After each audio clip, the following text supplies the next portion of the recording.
avlod cemiyetimning şahidi Zeynura Aysa xonimni eslayman. Abduri Abdurrahim G'ani Uyg'ur. Odamning hurmati o'zida, uzukning qimmati ko'zida. Uyg'ur xalq maqol tamsillaridan. Millatparvar shoira Zeynura Aysa xonimning vafot bo'lganlik xabarini anglab, buningdan 8 yil burun, ya'ni 2013-yilning beshida Abdurahmon O'ztürkning Taksimdagi ishxonasida xonim bilan tunji ko'rishgan vaqtlardagi suhbatlar yodimdan kechdi. O kuni Abdurahmon O'ztürkning Gollandiyadan alg'ach kelgan omonatini apirib bergil borgan edim. Abdurahmon, nayt yaxshi vaqt kepsan. Bugun sening yurtliqing Zeynura Aysa xonim bilan bir film ishlash haqida men bilan suhbatlashgil kelmoqchi edi. Zeynura xonim tunamsan? deb so'radi. Ha, tunayman. Bizning Uchturpondagi tam qo'shnimiz. Ham biz ular bilan Qudubajimi kelimiz. Singlisi mening boshlang'ich maktabdagi sinf mas'ulim.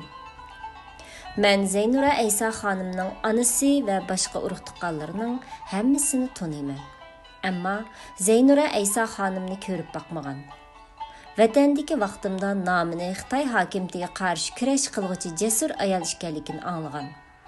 Bu hayolga bek hurmatim bor edi. Bugun ko'rishib tanishib olganman deb xursandligimni bildirdim.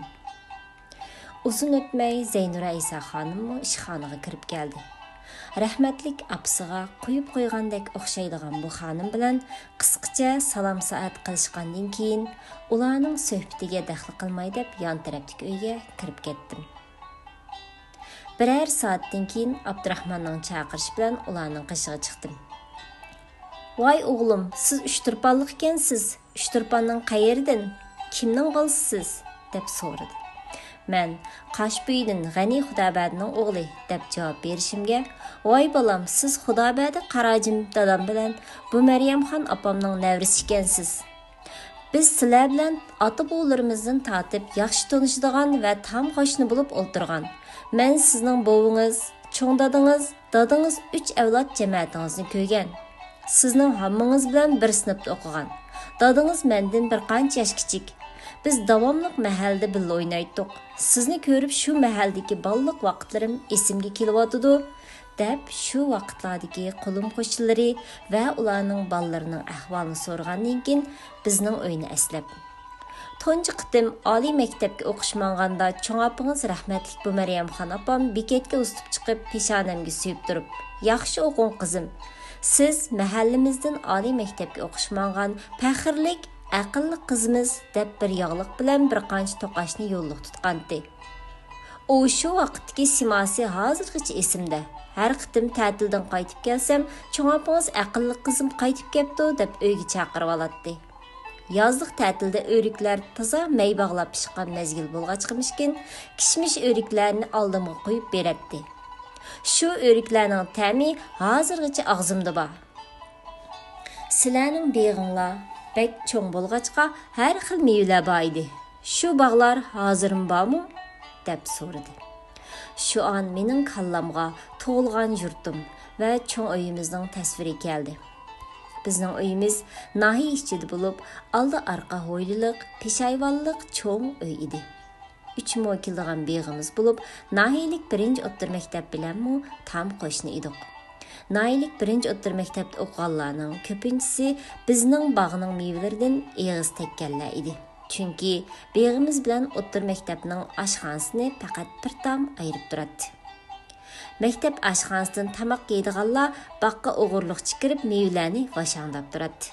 Bunday ahvollar beg'i bolalar uchun normal ahvol edi. Men xonimning savoliga javob berib, "Afsus, bu kengri uylarimiz va bog'larimiz Xitoy hukumati tomonidan 2016-yili majbur chiqib etildi. Cho'ng opam rahmatlik, sizning nima uchun vatanni tark etib Turkiyaga chiqib ketganligingiz haqida so'zlab bergan edi. U doim Xitoylar yurtimizga besib kirgandan beri Uyg'urlarga bir kunmi aramchilik bo'lmadi. To'xtamay o'ltiryotdi. Ya biz Uyg'urlar o'lib tugab ketmadik, ya bu Xitoylar o'ldirishni to'xtatmadi. Bizmo o'z erkinligimiz uchun nurg'un kurashlarni qildik. Ammo bu Xitoylarni yurtimizdan haydab chiqarolmadik, deydi. Мәдениет инқилабida yuz bergan fojialarni Sharqiy Turkiston Jumhuriyatida general bo'lgan bir navr aksi Muhammad Emin Iminovning ziyonkashlikka uchrab o'ldirilganligini so'zlab berish orqali bizning yumron qalbimizga tajovuzchi Xitoyga bo'lgan nafrat va ulardan qisos elish ruhini singdirgan edi.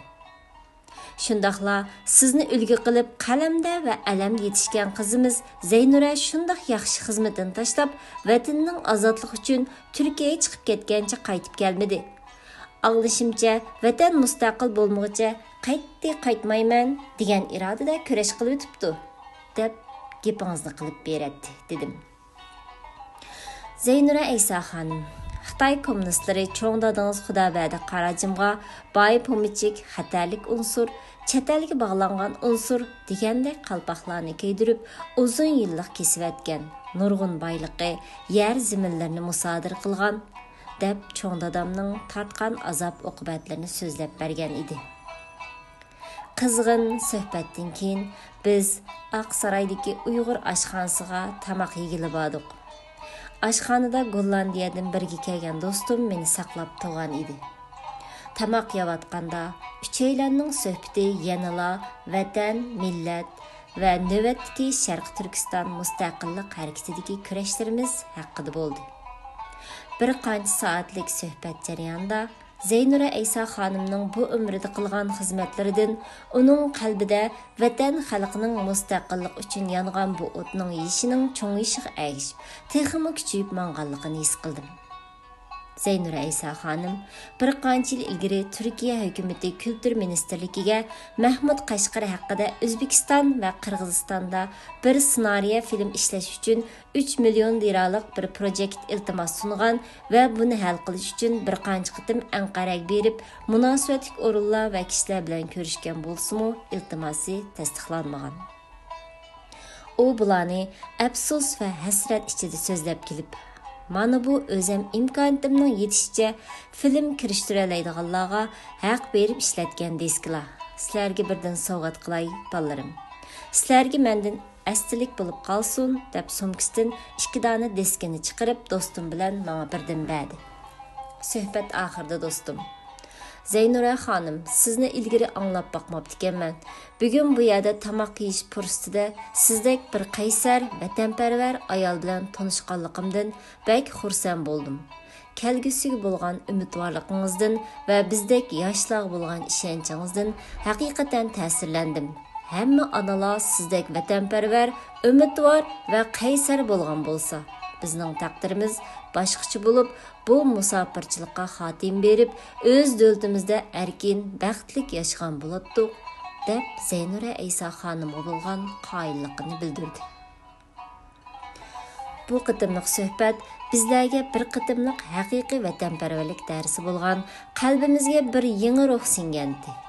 Xonim o'zining hayot kechmishi, hijratdagi ilm va kurash hayoti orqali bizga nimaning vatanni sevish ekanligini va bu ruhning naqadar ulug' ruh ekanligini ko'rsatib bergandi. Bo'libmi uning 80-yillarda oliy maktabni bitirib, universitet qilib do'stlikni elib, shoirlikda nom qozonib, nomi hammaga taralayotgan mezgilda bulardan masxush bo'lmay, barliq sharoitlarni tark etib, vatan davosi uchun Turkiyaga hijrat qilishi odamni cho'nqur o'yga soladigan jasorat va shu mezgildagi xeyli odamlar qilolmaydigan tavakkülchilik edi.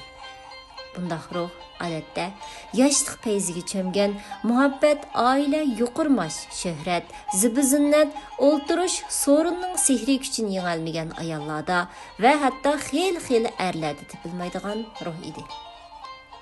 Ruhingiz u dunyoda jannatlarda bo'lsin, Zaynura Aysa xonim. Siz bizning qalbimizda mangu hayot. Allah xolisa Sharqiy Turkiston mustaqil bo'lganda, Mo'ljartog' bag'ir ozodligining gul hidiga to'lganda, sizning ish izlaringiz tarixda tajovuzchi manjularga qaqshatqich zarba bergan 7 qizlarim va ularning avlodlaridek tarixlarda daston bo'lg'isi. 2022 yili 1-oyning 10-kuni yozildi.